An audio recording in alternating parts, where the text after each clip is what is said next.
Hey everybody, Justin Phillips here with Remax Professionals, and I have Jeff Darley here with Padgett Business Services. Hi everyone. And he is my favorite accountant, so I thought I'm not supposed to ask any or answer any questions about tax advice. So I thought I'd bring Jeff in here to talk about what people are asking me lately, and that is capital gains. So we're going to talk about that today. I have a lady that sold her house, family member, and she's owned it since 1959. And back in the day, I think she paid.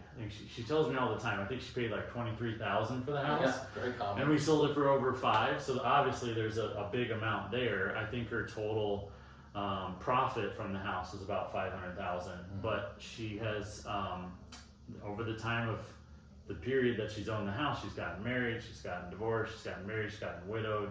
How does that work with capital gains? Okay, so with a widower, let's cover that first. Sure. If the spouse passed away within the last 2 years, from the date of death, you sell it within 2 year period of that time. scenario first. Then you get the full $500,000. If you wait after the 2 year period that you're a widow, then you do not. You only get your own individual $250,000. Okay. That's correct. That's correct. So she'll probably have to pay some capital gains. Correct. Because I think he passed away. I think it was like 5 years ago or something like that. And people, when their spouses pass away, they really need to think about moving within the 2 year period.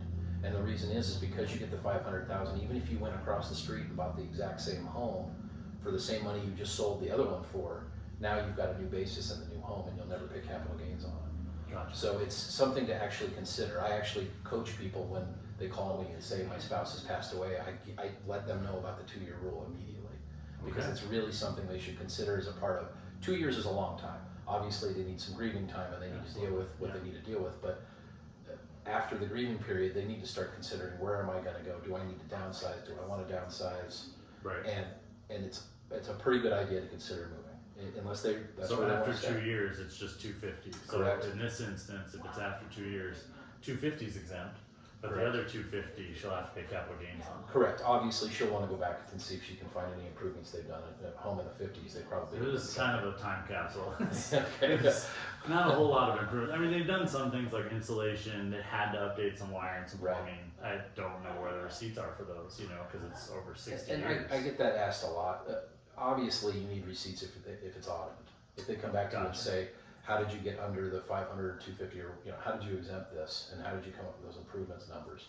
If they're not audited, and it's a rarely audited item, then you have to decide if you want to take the chance or not. I mean, if she paid $23,000 for the home and claims that she put $15,000 into it, that's not going to get questioned. There's no way over a 50-year period she didn't put $15,000. It's like that $100,000, $200,000 renovation. Right. That's where it would come into play. That's where you would want receipts. So like I think they built a 2-car garage, but that was probably 30, 40 years ago. Still probably $10,000 or something like that. Right. But it wouldn't be also like, you can't graduate it up to like today's cost either. No, you don't get to. It's No your inflation actual for you. physical costs. Okay. Yeah. All right. And what you can prove. Awesome.